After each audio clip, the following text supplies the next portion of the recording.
Hello and welcome back to Nidus Prime, September 2021 with AKK Media. This is an update from my former Nidus video since the older video is a bit out of date. And we have a lot of new tools as players now, so I figured I'd give it a quick update. The build is centered around general use and clear speed. For credentials, as of now I have about 7.5k animation hours, and over half of that is Nidus, so it's safe to say I know a little bit about the frame. This build is not reliant on melee as the previous Nidus build was, and instead we're going to be featuring the kavat this time. The footage shows the build easily clears, and I will attest it can go for a long time in Steel Path Mott. Do bear in mind that I am using the generic build here, and not any of the primed Bane mods, which you should be doing if you want to be running Endurance. It's also being run suboptimally with a... At one point I drop a level 2 Spectre. I don't even use the buffs for the Wisp, I just throw it in there so this way somebody can see what it looks like. If you're going to be going for a long time, which I didn't because I just can't be bothered to run for hours in Steel Path Mott when I've done that too many times already. So for Nidus, a few things to keep in mind. Excellent frame across the board. There's a few things you're not going to want to use him for. First, if you're doing stealth, you're probably going to be better off using a stealth frame such as Wukong or Avara. And, I mean, you can do it with Nidus, especially since you have an operator that can go invisible. So, you know, it's doable. It's just, if you're going to be running stealth, use the stealth frame. It trivializes it. There's no point to make it harder on yourself than it needs to be unless you really want to. Next up, I would recommend that while you can use these builds for the Zealot Prelate on Steel Path, probably don't. Just grab a Mesa build and run in there and clear it with that. It'll be a lot faster. It's just not worth wasting the time. Next up is don't bring Nidus to a Tridalon. You can run a Tricap with Nidus. You can even do it solo. It's just you're going to be spending a long time doing it, and it's better to bring a frame that actually adds something to team efficiency. So don't bring him for that. Outside of that, solo interception missions, you can do it with the range build pretty easily, but I would recommend either using a slow Nova, Vauban with range, or Avara with permanent invisibility and noise arrow.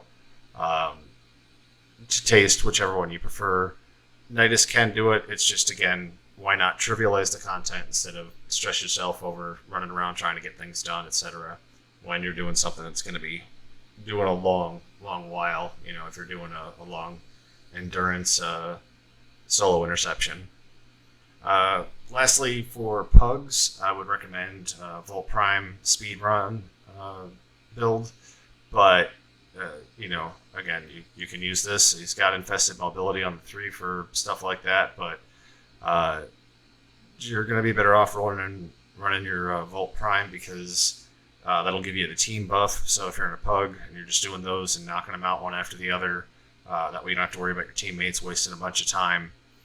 If you're doing it solo or maybe collecting relics solo or doing something else that requires a speed run, you're probably going to want to do Titania for that if you're doing solo stuff. So regarding the Spectres, you can use Octavia instead of Wisp for the multi-shot buff, but honestly, it's really inconsistent, and since you're not using a spend melee, you're not going to be spending a whole lot of time doing your crouching. You're actually going to be jumping around a lot more with this build.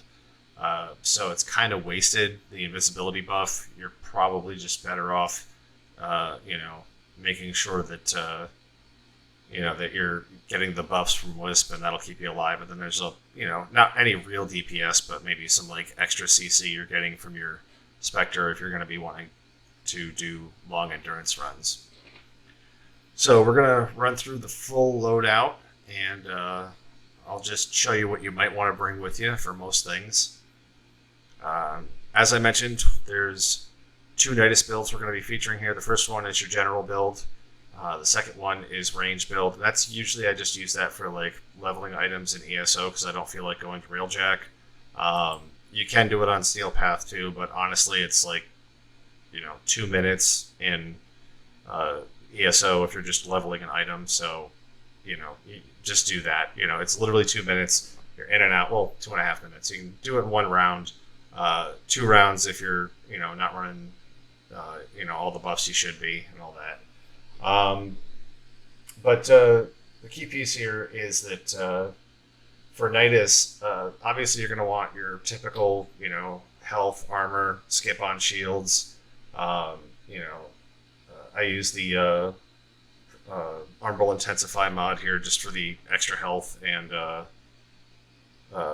armor that it gives me on the set bonus, but you could swap that out if you really wanted to, but really you want to make sure that you have the Prime sure-footed, and that one's kind of a pain to get a hold of. It's a login reward, and if you don't have that, just slot that out for Handspring. You could also do a reduced knockdown chance mod, but Handspring is going to be a lot more consistent. I would definitely recommend getting Prime sure-footed as soon as possible. It's one of the most useful mods you'll get, just because it is definitely a tactic to just aim at the ground and shoot if you're surrounded and swarmed by a bunch of melee mobs, and that'll just clear the entire area around you with the Tsar. So that's definitely worthwhile, where if you don't have Prime sure-footed, you're going to be jumping back up, and it's just going to waste a lot of time, and you're going to be getting shot a lot more. Some other options here, you can drop either the Carapace mods if you want to run Teeming Virulence, the Nidus Augment mod that gives you some extra crit chance for your primary. And that's nice because it'll give you some more consistent orange and red crits, that's handy. But I find that it's not really necessary, and I generally just prefer being really lazy and running the extra health and armor so that I just don't have to think about health and armor ever. Like, I just won't go down. So that's really nice. But if you really want the extra damage, Teeming Virulence is a way to do that. So drop one of your Carapace mods and that'll do that. Also, it's nice for, say, if you're doing some arbitrations, endurance, and you got a whole bunch of teammates going down. Having the extra health and armor can be handy, so you can just pick up a whole bunch of red tokens at once and then just go resurrect your whole team because they all die long before you're even dropping stacks. So that can be handy. But anyway, to move forward with this, we'll be using Infested Mobility to replace our 3 for the general build. This is just because Nidus isn't that quick, and there's a lot of frames that are, and if you're just using him for not having to slot out and change, loadouts every single mission you do, it's nice to have a little extra speed in there so you're not lagging behind your Titanias and your Wukongs too much. So having a little extra speed can be nice. Definitely use that. I put that on the 3 because most times you're not going to be camping, which is the time that you would want to use your 3. So since that's the case, just replace it. And you're really only going to be casting your 2, honestly, in most missions. You're just not going to be using your 1 or your 3 or your 4. You can, but it's just not worth it in most missions. So, as I mentioned before, this is going to be coupled with this Kuva Tsar build. If you don't have a great ribbon for this, just replace it with Vigilante Armaments. If you want a really good ribbon, what I'm running is a plus critical chance plus multi-shot. And the multi-shot is to cover the dropping Vigilante Armaments, so that we're just replacing that mod. And then for the negative, you're going to want negative recoil, which actually shows as a +% to recoil. The reason you want that is because the plus recoil, if you're doing a strafe with a gun, which is like shooting but moving your cursor so you're moving your camera at the same time, it's going to give you a better spread across the room, and you're just going to clear a whole lot more mobs that way. So it's one of those few times where the negative on the ribbon is actually a benefit to the weapon. So, like, say if you want recoil on your Ignis Wraith is another example of that. But yeah, for the Tsar, you definitely want the negative recoil. It's basically a free positive instead of a negative, which then boosts the regular stats. You're not going to want a 3-stat buff because the dispo on this ribbon is going to be too low, and you're going to end up hurting yourself by splitting your stats too wide, and it's just not going to get you the where you want to be.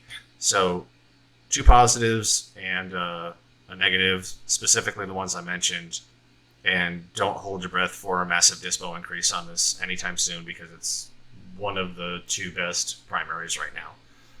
If you are running a long endurance, you're going to want to drop Prime Firestorm out and for the appropriate faction primed Bane mod. And this is going to decrease the spread, which is good. It will also focus your fire a little bit more, which is good because you're going to be wanting to take out smaller numbers of targets at once when you get to higher levels because they're just going to have a lot more armor and be a lot hardier. And you're going to want to concentrate your damage in a smaller area as opposed to spreading it out more. And then your primed Bane mod, that's going to significantly up your damage by being an additional multiplier. So make sure you're using those if you're going for that long endurance run.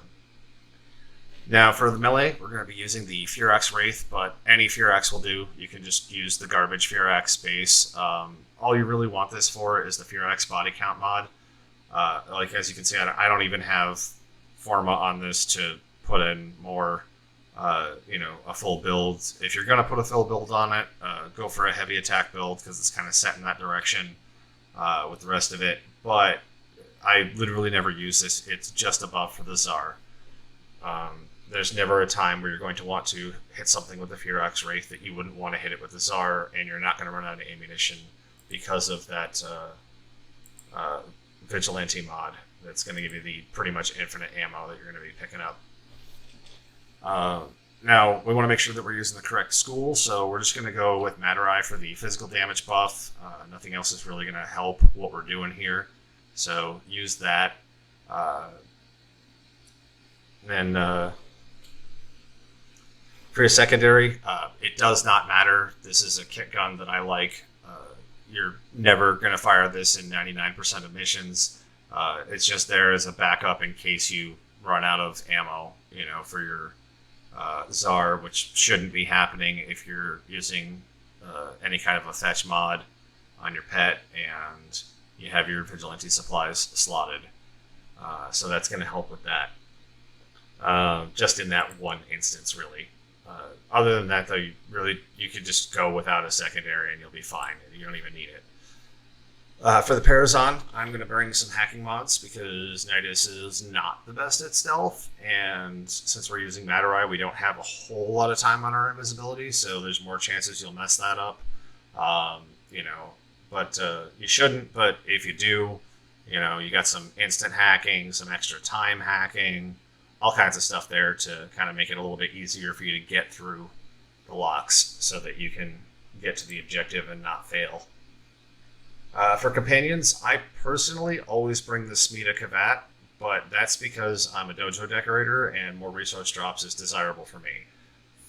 If you're not doing that and you're not trying to build up a whole lot of resources, grab an Adarza Kavat for the extra crit buff, or if you're going for the really long endurance, the Panzer Phyla, because eventually you're going to be in a spot where your pet is going to die routinely, and having the Panzer is a lot more beneficial in those kinds of situations than the minor crit buff you're going to get from your Adarza.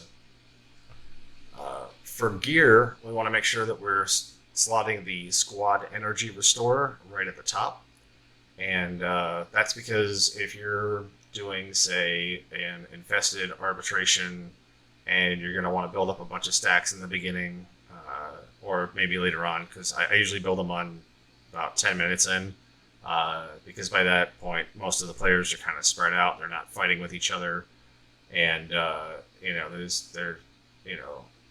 going to have a less fight to get your stacks up after about 10 minutes. And also, the enemies are a little bit hardier, so they'll take a few more hits, which will give you more stacks. If you just are one-shotting them with your stomp, then you're not really going to build your stacks as quick as you want to.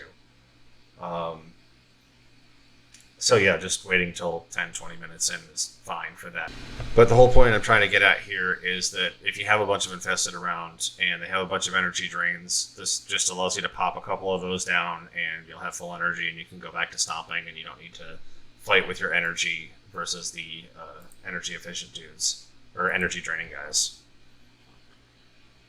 This here is going to be my standard animation build. This is for literally everything that you're going to pull out an Archwing for. You never need to think about Archwing again. If you have this build, just do this build for all Archwing. If you like something else more, great, but this is going to be incredibly beneficial for everything that you want it to do. Now, with Arch Melee, honestly, that is like the secondary and the primary here. Like, it really just does not matter. You're never going to use this.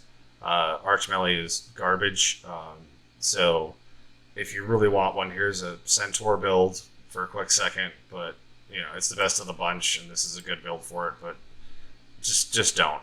Skip the Arch Melee and just use your Arch Gun.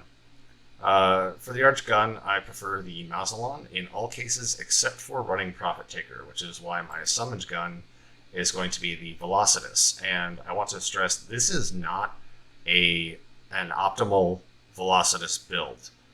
This is just for Profit Taker. It's got a lot of different elements on it. It's not min-max for damage. It's just designed to be able to take down the Profit Taker as quickly as possible without being chroma. So for that, you know, don't use this if you're trying to make an optimal Velocitus, but if you're trying to do Profit Taker, this is a good one. If you do not have a Riven, then substitute automatic trigger for that. For the Mausoleum, I'm going to mention that I am using Corrosive and Heat, and the reason I'm using Corrosive instead of Viral is because on Deimos and a lot of the bosses you're going to want to fight, they just don't care about viral procs. They're going to ignore them, which is going to be your Liches, your Sisters of Parvos, your Hemocyte on Plaguestar, which is running right now. Literally any monster on Deimos just doesn't care about viral procs. So just run Corrosive, it'll do you better. So for this, if you don't have the Riven I'm running, first, don't buy a Riven for this unless things change. They're too expensive, and this is only like a small percentage more damage than I'd be doing without it. And you know, I had the money to waste, so I bought one, but don't. It's not worth it. Instead, just run either another 60/60 mod or a full damage mod for the type of combinations you're doing, which probably will be either Viral and Heat or Viral and Corrosive. Or I'm sorry, or Corrosive and Heat. Now, getting to this, the Void Rig, you really don't need it with Nidus. I mean, except for if you're doing Operation Orphix. You don't need a Void Rig. Nidus will take any hit the Void Rig will take. He's not going to go down. He's fine. You know, you're just never going to need this. I do enjoy using it for Plaguestar, and it's fun to pull out just for SNGs, but you really don't need a Void Rig for much. But if you want to use one, here's a good build for one. You know, I will say that there's a lot of alternate stuff you can do here. What you're going to want to focus on is health, armor, shields, efficiency, duration, and power strength mods. The only thing you might want to slot different from what I do, you might want to put Necromech thrusters in if you're going to be running around Fortuna a lot, because, you know, it's a really, really big space and you might want a little more engine stuff. But my whole theory is that if it's, I'm not going to take a Necromech across Fortuna. The whole idea being, I'd rather just jump in my Archwing, fly to where I'm going, and then resummon the Necromech. There's no reason. It's just so much faster. So, yeah, you don't need the extra thruster speed, but, you know, it's a thing you can do if you really want that extra stuff. But for literally everything else, you're not going to need that much engine endurance. And last but not least, we'll do a quick fashion rundown for people interested in that. For colors, we are using the Blackest Black from the Smoke palette.